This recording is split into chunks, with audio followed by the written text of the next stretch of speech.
Isolated. Who wants a friend? Who's the oddity at school? They can't make a buddy. Who's a little different? Who just wants to be accepted?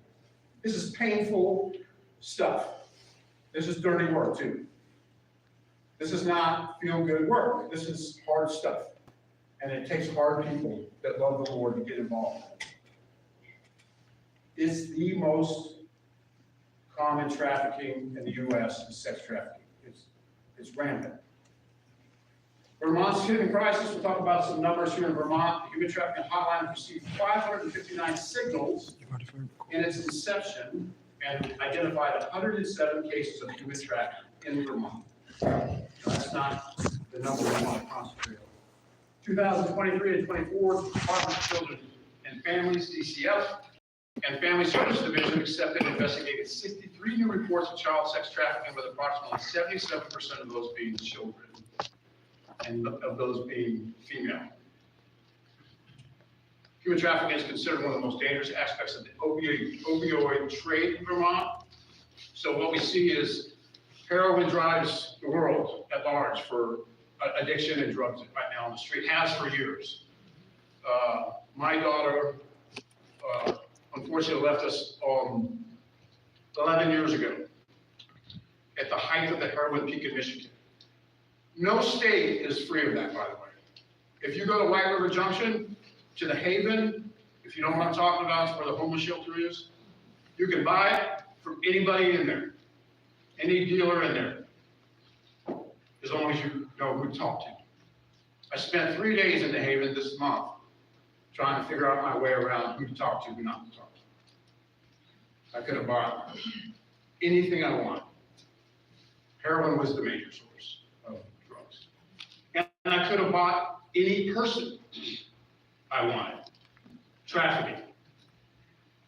So it's right here. It's the largest predominantly known place where trafficking is occurring right now. Right now, at 7 o'clock at night. Little children are sold for sex in our state. So traffickers prey on the most vulnerable people. I want to say, I think it's really important to note that of the 107 cases, 559 signals, we see the state suggests, it's so very hard to record the patterns here because of the isolation of trafficking and if you think about the way that it's being done, 4 to 6% of the reported cases is the total number based on the state's fact finding. We're seeing 4%, which means 107 cases is really 1,550 cases. We're not seeing them. They're not reported. The people that are suffering the signal is a way of identifying to you or to me that they're in trouble. The signal could be a hand gesture or a way of reporting. The most predominant one, you probably see it on TV, is a closed fist with a thumb inside. And not don't do it while they're with their trafficker, obviously, because they're fear of being caught. But the nonverbal signals are what we'll teach once we start having workshops, which we're going to expand this. Obviously, tonight is we're just going to cover the rough stuff. We're going to start having workable, teachable work for anybody interested in learning more and being involved.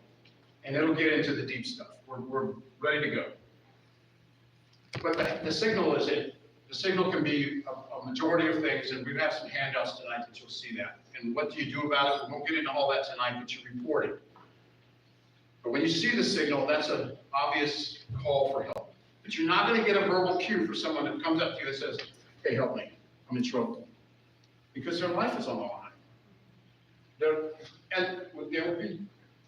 could be killed for that. So understand dealing with is so important. The challenges that we suffer here in Orange County are limited awareness. Residents are less aware of signs of trafficking, as we've seen tonight. There's probably nobody in the room that is aware that this is going around them. Why would you? It's not a subject we talk about all the time. We're just coming up to the surface of this. But most of us know about what trafficking is, we just don't ask the questions. Most of us are compelled to want to act or have a heart that's full. This is what Christ, right? Through his grace, he's given us this just mission set to say, I want to make a difference.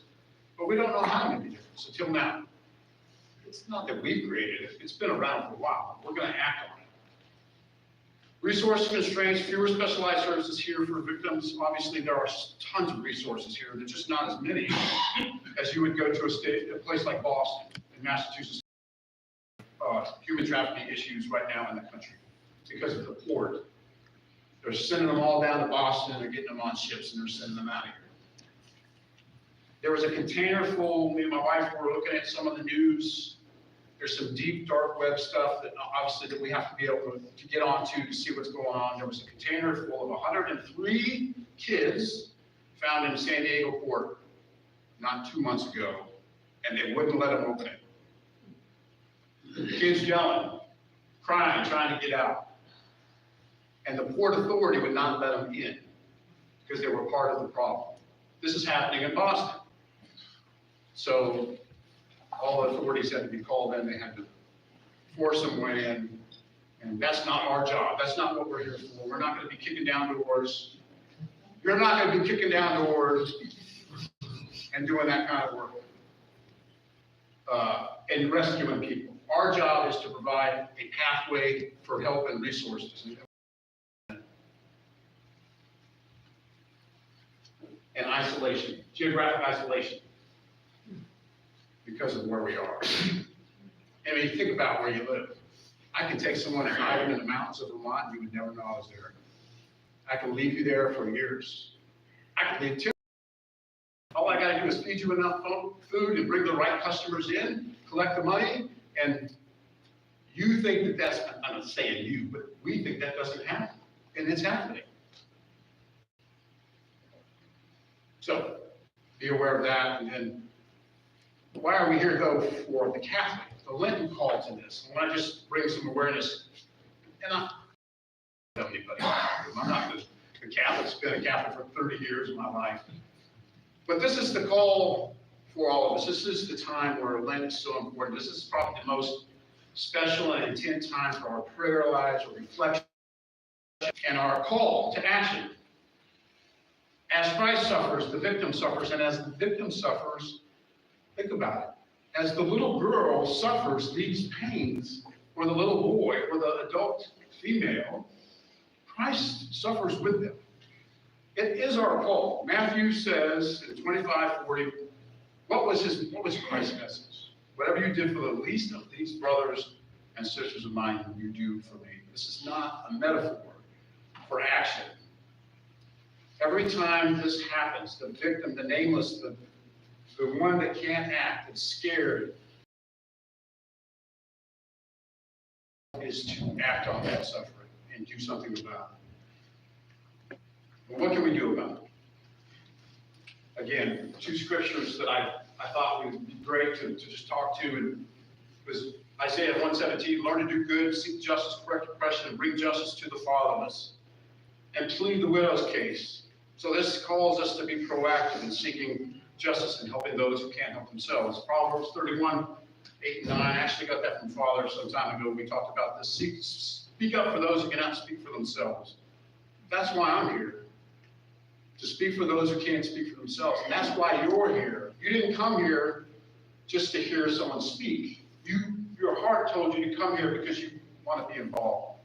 You don't go to this is not the feel-good lecture, right? This is a serious thing. I want to get involved in this thing. And I applaud you for being here. So humbling to see people interested in this cause. But I'm going to fight this fight. And Father Scott's going to stand by me. And I'm going to ask you to stand by us.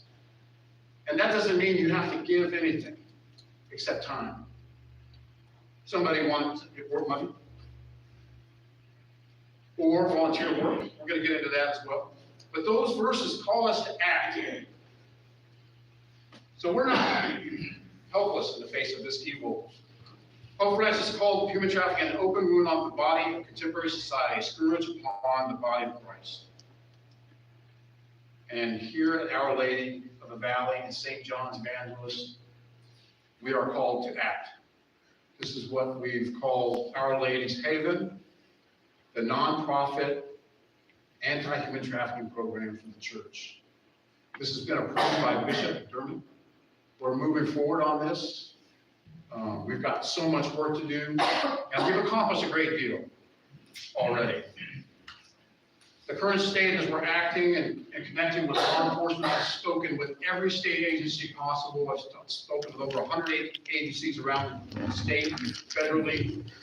And so I just want to tell you, they are so excited about what we're doing. I mean, blown away excited. The local authorities can't believe that we're even doing this. Doing what? I'm not exaggerating in the least, because the interest in this is in minors. And we can't get in the minor game. We can't go rescue youth because we're not equipped to do that. Not yet. Our approach is going to be adults. Why? Because the state, the local, and federal authorities have said the need here in Vermont is the adults. Because we don't know where to put them. We don't have a place for them. When they call for help, we have nobody to call. We're going to be that place to call. So we're going to launch an awareness campaign. This is the start of that. And then we'll go into some more trainings. We'll offer educational events through our 3 planning phases. We're in the first phase still, which is all the legality paperwork, getting everything up, the infrastructure up and running. And we'll be asking people to join us in just prayer, action, or any kind of advocacy. And there's 3 key pillars with some nuances of the third one: the human trafficking and awareness. So deliberate. This is going to be our focus workshops, curriculum. We're going to build, we've already built curriculum so that we can teach you who's interested. If you're interested in volunteer work, how does that look? If you're interested in a staff position, once we get up and running, we're going to be applying for, well, we've already written grants for 5 huge grants in the state that will fund the program for years, about $550,000 worth of grants. And I'm pretty confident that we'll get 50% of those, just because of the work statement that we're saying that we're doing. There's no guarantee we'll get any of them, but I'm pretty confident based on my experience in the past that we'll land some of those grants so that we can fund this operation outside of the church's money. We don't have to take anything away from the church. So human trafficking awareness, education. The goal is survivor-centered care, an approach that prioritizes safety and dignity of the individual victim. The victim comes to us through the state, or through us finding them on the street, through local intel that we get.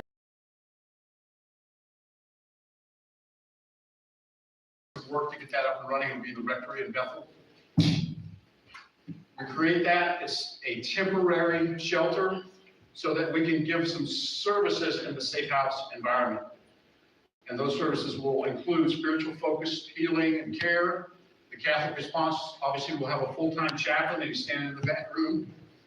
Father Scott will be the centerpiece for giving the spiritual counseling. We'll have a referral network, a full lifeline of doctors, nurses, mental health providers, which we've already landed, by the way. My connections through the VA, PTSD, and the people that I work with, we've already got counselors that have dedicated themselves pro bono to act accordingly to help us at no cost as we get this thing going. If we need them, we've got nurses, some on the board. We've got people, again, through my connections and connections of others that have been willing to say, hey, listen, if we get a female that comes into us, we can't do anything with them from a medical standpoint. We have to call in the nurse advocacy. They have to come in and do all the testing, validate all the data, so that we can do something about it, so that we can call the correct services at the time. We have to call and then we have to be able to call those services for action. So this setup is temporary. It's not a long-term thing.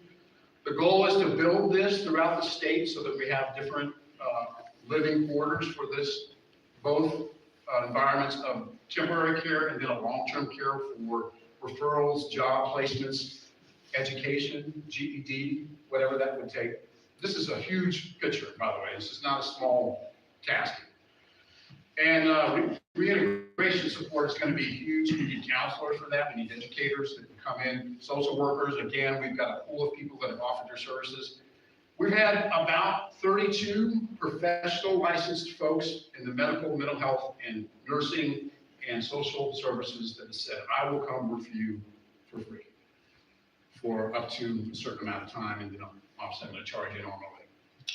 So this is all already in place. So we're making huge strides, but this is what the Safe House will do for us. And I'm winding down. What could you do? Educate yourself and others. Attend the workshops that we're going to have about human trafficking. Share what you learn with others. Tell them what we're doing. Learn the signs of trafficking. Do not act on trafficking yourself. I would say most of us are not equipped to deal with it at the place that it happens. But recognizing the signs that it's happening and then bringing awareness to that is important. Pray intentionally. Prayer is our biggest weapon against this terrible crime. And the Lord knows what we need before we ask, right? So we're going to go and hit our knees and we're going to pray to God to help us in this endeavor and to lay the path forward, to lamp at our feet so that we can do great work in this endeavor. For His will, not our will. We don't want to cloudy that. We want to support survivor organizations, financial support, volunteering, whatever you can do. Everything that you do matters. There's nothing too small and nothing too large. And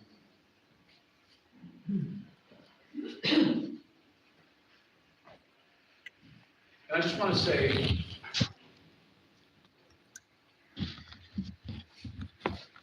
yeah, I'm 62. I just feel very humbled.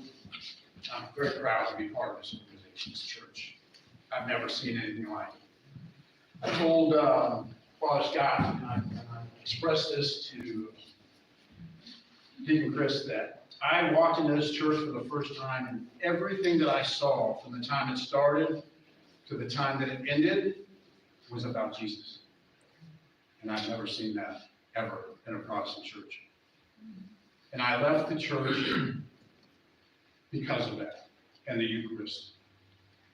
And I love you for being here. I love that I can see you on Sunday, and whether you know my name, now you won't forget it, JP, and I'll remind you of it and what we're doing. I love seeing your faces, and I love the fact that you're here, and I appreciate everything that we're going to do together. So thank you for your attention and your time, and I do not take it lightly. So, questions? Any questions? I have a question. Yes, ma'am. You had said St. Johnsbury and White River were high areas, or what about Burlington? Those are places where there's a lot of drugs and a lot of stuff happening. So I would just say that right now I'm one person, and the places that I've gone to and investigated and talked to the local authorities have pointed me towards a couple of areas that are the most predominant to look for. We've identified, I want to say that it's tricky to say certain, I don't want to point people in directions and have anybody in this room go to one of those spots and start looking around. There's about 24 locations in the state that I have a map drawn out of where all the potential high-risk environments are. I have to be able to field the right people to go to those locations and hang out. And that takes time. Most of us are working. You can't do it during the day. And it always happens in the day. It's not happening in the darkness of night, because in the darkness of night, that's where all the roots, that's where all the terrible stuff happens. During the day is when people are being picked up, taken, in broad daylight. It's the most predominant time, because you're not looking for it in the daylight. It's not what we look for in the daylight. But that's a great question. And I would imagine, yes, those are absolutely great areas to consider. There are a couple places close to Barry. I've seen nothing in Burlington yet.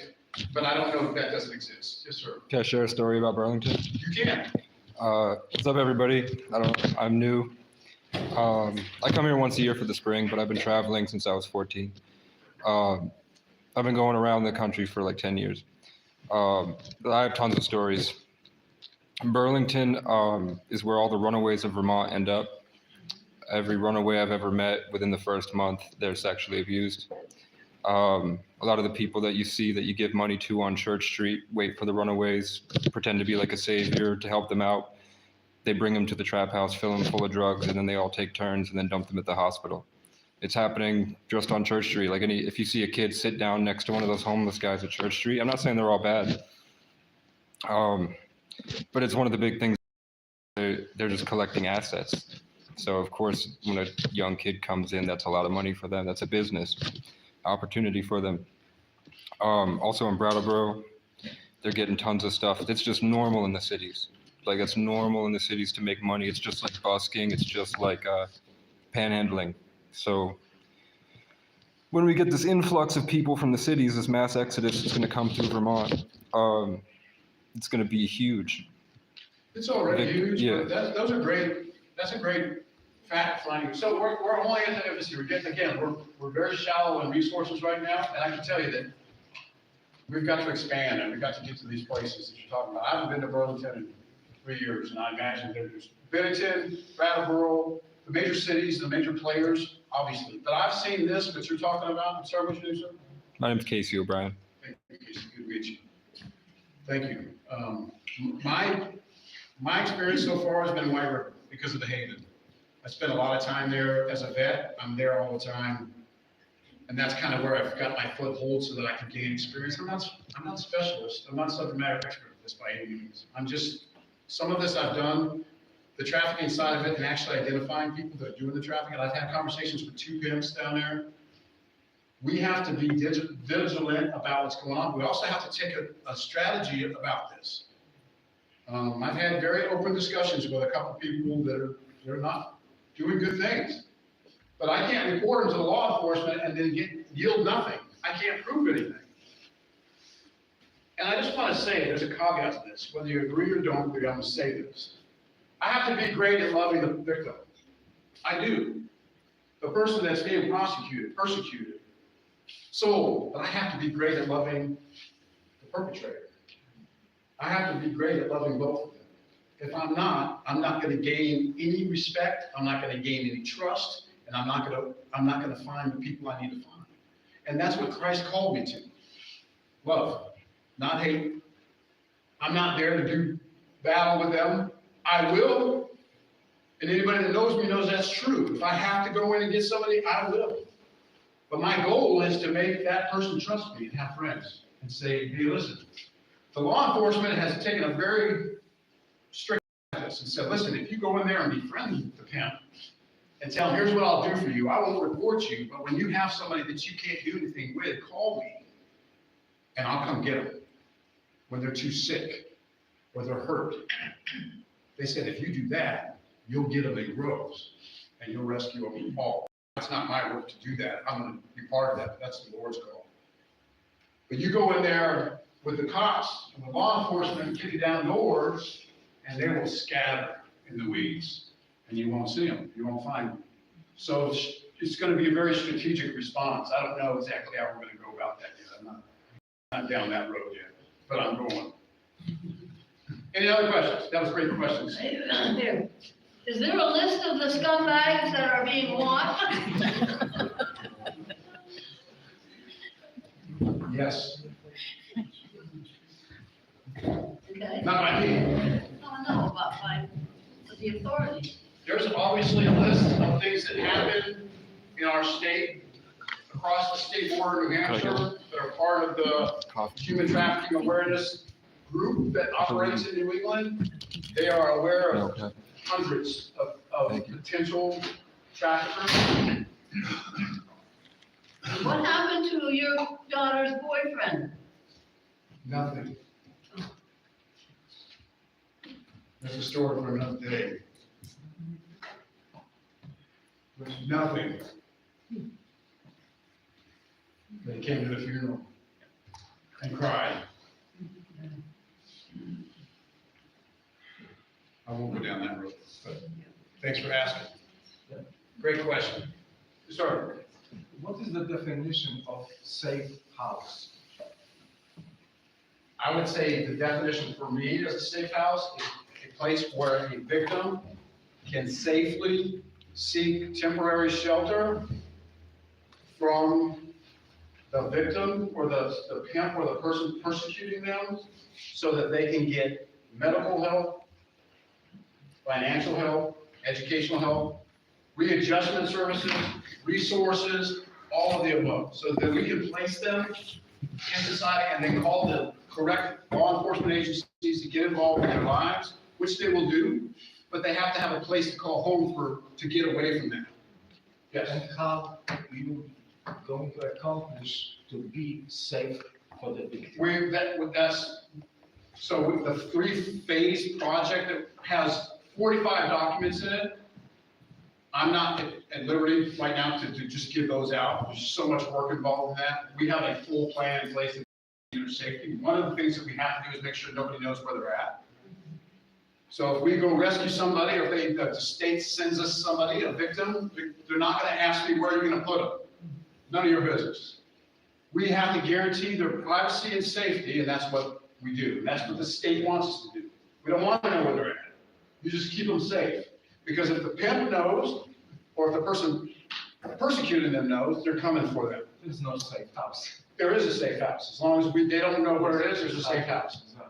So we can create a safe environment. We just have to make sure it's private and it's secure, that we don't tell people.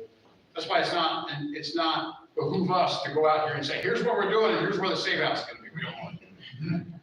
We want to say, hey, we're doing some great work here. And if someone's asking you that, I just use caution. Say, I'm not at liberty to discuss where they're going to be placed, but they're going to be placed in a safe environment. We can take care of them. And it's transitional at best, right? We're not going to have them long because we want the state to come in and do their job. We're going to hold them accountable. Okay, we have somebody, they need your help, let's go. So medical happens immediately. The rape kit, the nurse comes, they do their job immediately. They get them to a medical facility. We go in and we offer them a hot meal, a safe place to lay their head down, counseling services, spiritual counseling services, all the implementations that we can give them, and then we get into the next phase of the program, which would be aftercare, get them back in the community, get them education, a job, or get them to another state, transition them to another location, find their family. We deal with young minors. It's just the licensing and protocols for that is very in-depth, and we're not equipped to do that yet. But good question. Anybody else? Any other questions? Is there any overlap with domestic violence houses that we already have? Overlap in domestic violence? You know what I mean? There are already houses that some of these people who are domestic abuse may already be trafficked and be in those. I didn't know if there's going to be any overlap. I don't think so. I think, and I don't want to just respond, but I think when we step back and look at this, they're going to be one and the same. Anybody that's being trafficked is being abused. Violently, probably. Maybe not in all cases, but we do have to assume, and take some assumptive measures and say, okay, they're probably getting abused as well. Is there transient places that harbor that? Both? At this time, I don't think there is. When I talk to the state authorities, the amount of safe havens available in the state are very few. They need adult safe houses. Very badly. Yes, sir. Do you have an estimate on how long it would take to help the trafficking minors at all? I don't. I would, after all the research and the dialogue with Father Scott and just talking about with direction, and after all the things that I learned, licensing for that could take a year to get everything done. The cost is monumental. We would have to almost rebuild the rectory. You can't house men and women or girls and boys in the same home, so it would only be for one gender, right? So then you would have to have licensed individuals to watch them. We can't just throw people in there that have no training or licensure. It's monumental. Now, we're going to move in that direction, but we have to make a model successful so that when we apply for those grant resources and to expand the behavior, we can hire all the right people and pay them what they deserve to be paid, and those implementations are in place. That's a trajectory, but that's 100,000 foot view on hopefully where we end up. Thank you. Sir? Just, I don't know if you can answer this, but because you're dealing with addiction so much, that's a separate but highly intertwined disease. What about the rate of recidivism? And I know they're gone from you by that time that happens, hopefully, but what happens? I don't know of any recidivism numbers right now on trafficking. And addiction is all based on the care that you receive. I think it's, let's look at it this way. If you send a youth or a minor to an addiction program, 12-week program, recidivism is 80%, right? They're gonna reoffend, they're gonna go back to drugs. They go to a 6-month program, a little less, but at some point, the person of addiction has to make a decision to stop using drugs. What's the motivation? In my experience with my daughter, nothing was going to stop her at the point she was in her life from using drugs because it was an outlet to get what she wanted, satisfy the person that she was within. Nothing Dad was going to say was going to stop that. So no matter how many programs she went to, we weren't making any progress. So realistic recidivism, I couldn't tell you. So, sorry. What is your opinion of the thousands of missing children that the last administration let go? Where do you think they are? Yeah, I will answer it this way. I said your opinion. Well, I'll answer it this way. Let's just take it with B nice, there, James. No. Yes. I'll answer you, but I'm going to answer you this way. Opinions are free. It doesn't cost me anything.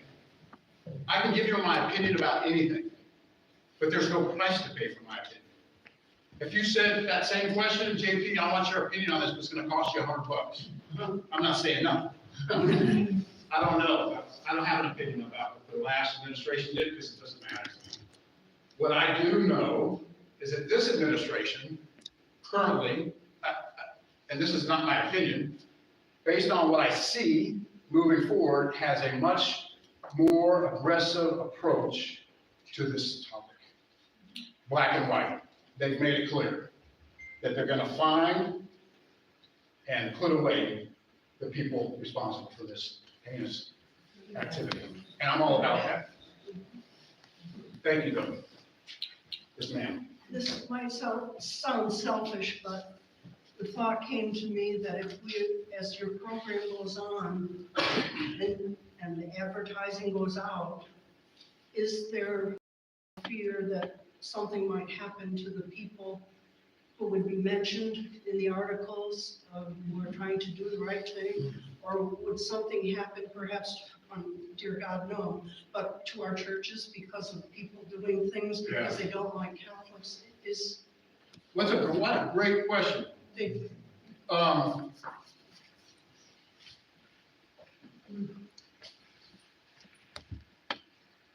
Yes. But how do I want to answer this in the way that sounds? God does not give us this feeling of As, fear, right? right. I understand, and that question carries great context with it, yes. We see in this world today, people that are violent will do violent things. People do violent things because they can. Yes? Yes. People do good things because they can. I will act because I can. And I will not be dissuaded or feared into not action or non-action because of the threat of violence. But that's my personal life. I don't expect that from anybody in the room, nor are we asking for that. And yes, if we get into this program, starts to grow, the legal ramifications is that we can't tell anybody your name. unless you sign a waiver and say, I want to be known as the person that does this. We would never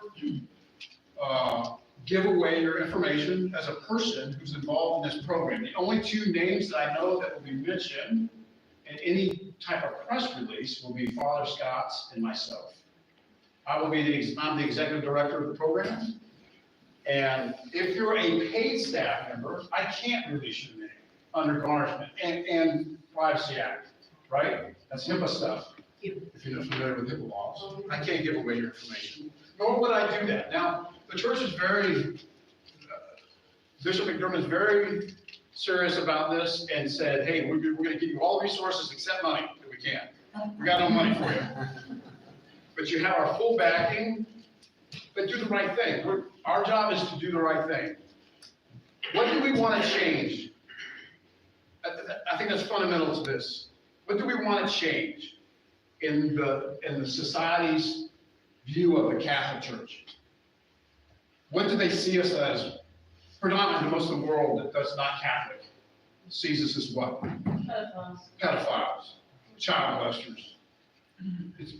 I wasn't a Catholic, I haven't been Catholic very long. What did I see before I became a Catholic? I'm sorry, the same thing. That's all I ever heard from those Catholics. You know, those are the ones that do all this. And Father Scott and this church is doing everything, and this parish, the parishes we're involved with, not to mention the Diocese of Vermont, we're doing everything we can to make ourselves known, put ourselves out there, and clear the airwaves so that we can give ourselves a different face. What can we do more important than this to put to a victimless crime, right? To say we are the church that goes after these people. We are the church that gives aid to those that need it. We're not hurting kids, we're aiding them. We're not hurting people, we're giving them hope. So the best way to respond to that is, yes, there is always risk associated. What does Father Scott always tell us? Suffer well. Are you prepared to suffer well? And I would say that's not true for everybody. And that's okay. Don't put yourself in a position where you fear that outcome. Does that answer your question? Yes, it does. Thank you. Great question. Any other questions? Do you have a list of like volunteers? I now?